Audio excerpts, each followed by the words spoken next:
How you doing, Tom? There he is. Good. Nice to There Hey, he meet what you. up, is. technology brothers? What's Good to see up? you guys. What's happening?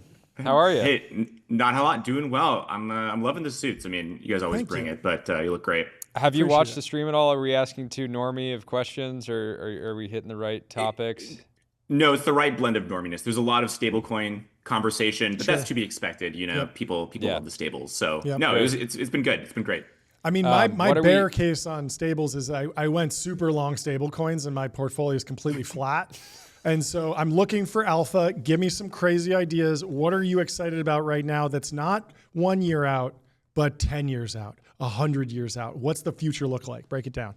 100 years out, I think we're all going to be dead and replaced by AI agents. So it's all good. I'm not too concerned about that. On the stablecoin thing, I wouldn't sweat it. I think you're going to get a little, Circle Equity airdrop during the IPO. They're Okay. going to just airdrop some shares to all the USDC holders. We're as a shilling for the say US thank you. dollar. We're Yeah. shilling. We're Yes. US dollar shills. Yeah, We'll fight here first. anytime a company sells Yeah. like a traditional crypto asset and Yep. buys USDC, they're defending the dollar. They're defending the dollar. Yeah, I agree. I actually, I think you're talking about stablecoin, and when people talk about stablecoins, they talk a lot about flow, right? They talk about using stablecoins for payments, B2B payments, Sure. P2P payments, whatever.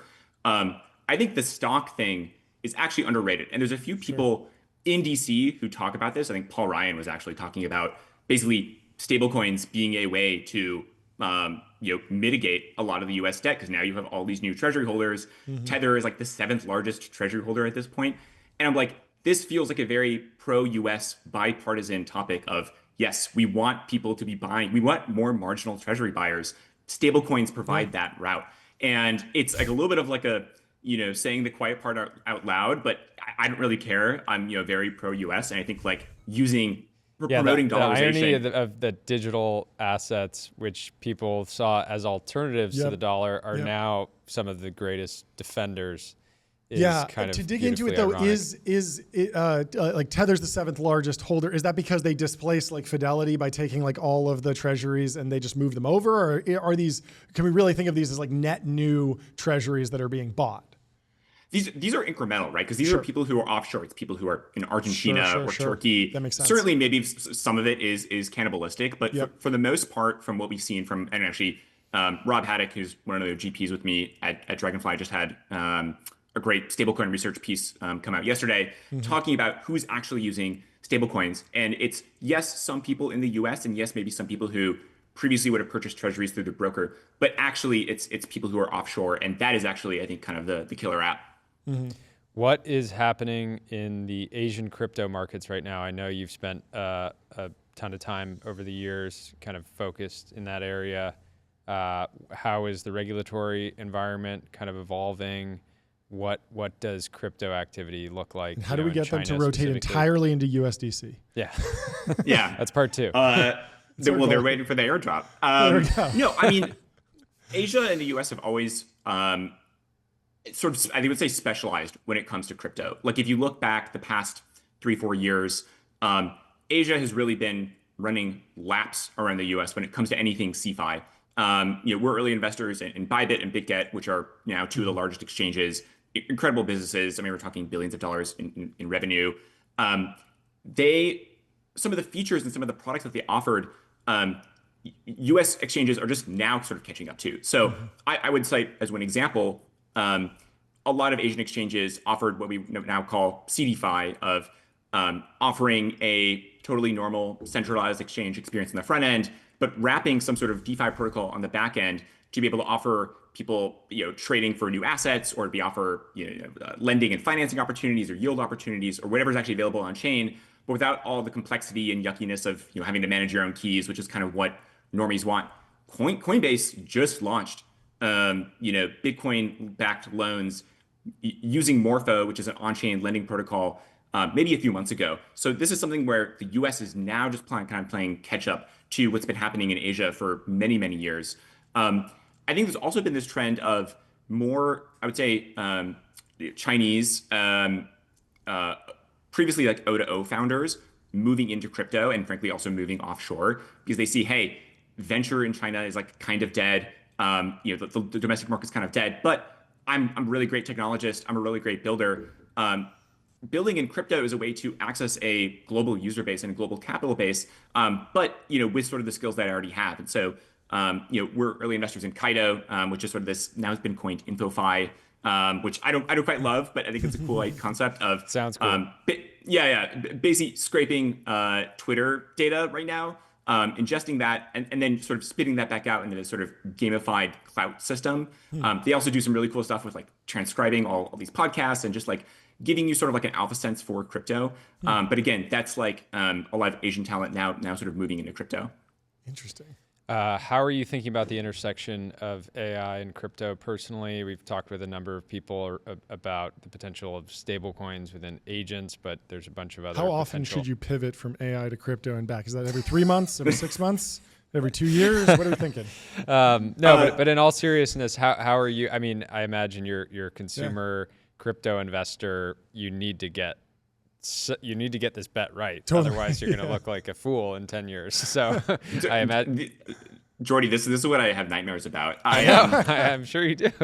No, I think we've been maybe a little bit contrarian when it comes to AI crypto in being more bearish on this category. I think a lot of sort of what AI crypto is broken down into is people trying to do decentralized inference, sort of this GPU marketplace, and this is sort of an old idea in crypto. This was something that Golem way back in the day was trying to offer for video rendering. Now kind of coming back. There's decentralized training, decentralized data marketplaces. I think for the most part, this is just really tricky to build, right? Like if you think about how you actually train a state-of-the-art model, you don't use a million consumer-grade GPUs all around the world. It's like you want one big co-located A100 cluster. Like that is actually kind of the thing that you want.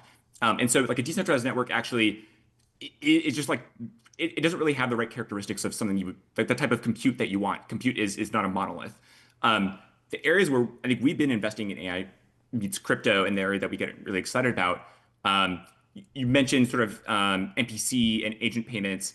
I agree. This just seems like kind of a no-brainer where you want deterministic finality. You want micropayments, something that just like existing SaaS companies, existing SaaS payment companies just aren't really set up to provide. If you want to be able to say, hey, I want like one simple API call for a fraction of a penny, and they're never going to use the service again. That's something where stablecoin payments are uniquely enabled, are uniquely positioned to be able to do this. But it's just not something that you're normally going to see out of traditional payment companies. So we're investors in a company called Gold Sky, which is building in this category. We're also, kind of on the compute topic, we're investors in Exo, which is sort of borderline crypto. It's I don't know if you've seen them around Twitter, but basically they allow you to run sort of sharded inference locally on your own network. So let's say you have a couple Mac studios, they're really sort of specializing in Apple Silicon right now. It will automatically discover and execute, let's say something like DeepSeek R1 across those different computers on your local network, so you can run really great models on consumer grade hardware, given sort of the existing shortage of GPUs. And so you can imagine that, hey, if you can sort of distribute and shard compute across your local network, maybe at some point in the future, you can actually do that across a global network. They're building towards that. I don't know if that's exactly the direction that they want to go. But in the interim, you have this really, really useful tool that allows you to actually get access to local edge compute models, which I think ultimately is where that whole industry is going to go versus, hey, we're all going to be running our own models on someone else's cloud. Back to the venture side, how do you see crypto funds evolving? It seems like there's a number of funds with massive AUM and maybe not enough places to bet on the equity side. Do these funds end up having, end up 80% sort of liquid, 20% equity, sort of early stage focused, or how do you see that evolving? Especially, I was talking with Ani on your team offline, and he was talking about how with AI being so deflationary, we just have companies now that have massive potential but just don't really need capital. So you're sitting in the investor seat being like, please take my money, versus maybe 10 years ago would have been reversed. Totally. I think that is definitely a trend that we see. And I don't think it's even necessarily a crypto venture thing specifically, but you were talking earlier about people throwing ARR in the bio, and it's like, yeah, that is downstream from just operators having so much leverage now that they didn't have before. Crypto amplifies that, where now you can sort of go public. You can access a massive user base. You can be way more sort of revenue positive than you were before. And so maybe the history of crypto funds, just to sort of take a step back, if you think of sort of like 2017, 2018, for reference, Dragonfly was started in 2018. Crypto was a monolith. You give some capital to a fund manager, and they're going to decide, okay, I'm going to buy some Bitcoin. Am I going to buy some ETH? Am I going to invest in a early stage equity round? Am I going to buy a SAFT? Whatever that sort of blend was, they're going to be managing that for you. And oftentimes that was in a true closed-ended venture structure, but sometimes it would be in a liquid hedge fund structure with some side pocket. And it was like the whole thing was kind of, no one really knew what this asset class was going to look like. And so you give capital to someone else and they figure it out. That was also obviously a byproduct of the fact that even but getting access to something like Bitcoin previously was so difficult, right? Like you couldn't buy it through your brokerage, your bank, no ETFs, most like you had to use some wacky custodian. The whole process was very convoluted. And so great, you invest it into a fund, that's something you can underwrite, and they can actually go and determine how much of the Bitcoin exposure that you want. You fast forward several years, and now, hey, if you're a reasonably sophisticated LP, you can go and choose how much Bitcoin you want to buy yourself. We actually don't buy major liquids in our fund at all, and it's like you don't need it. I don't need to charge you 2 and 20 to go buy Bitcoin or ETH or Sol or whatever it actually is.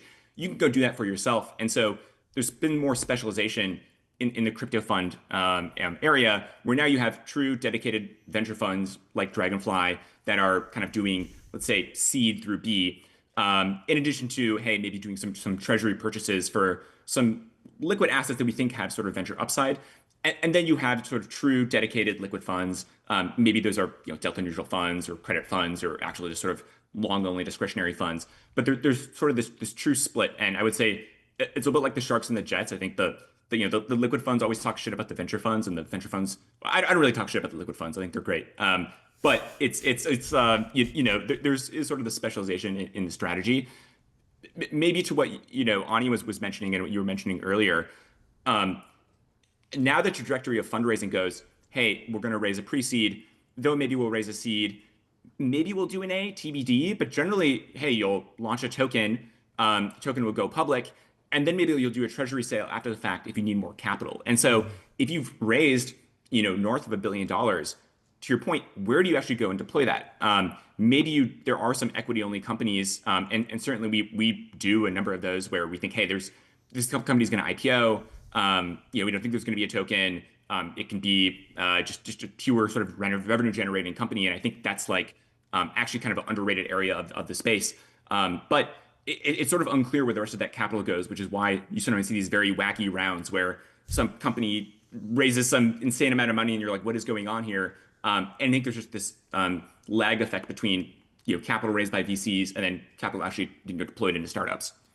What keeps you up at night about the industry right now? Potential risks? It feels like the industry broadly, this year has been up and down, but so has every year in crypto to some degree. But generally, the industry is sort of like riding on a high, getting more regulatory clarity.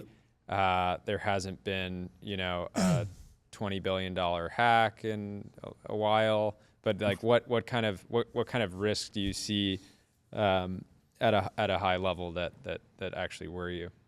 Yeah, a million things, honestly.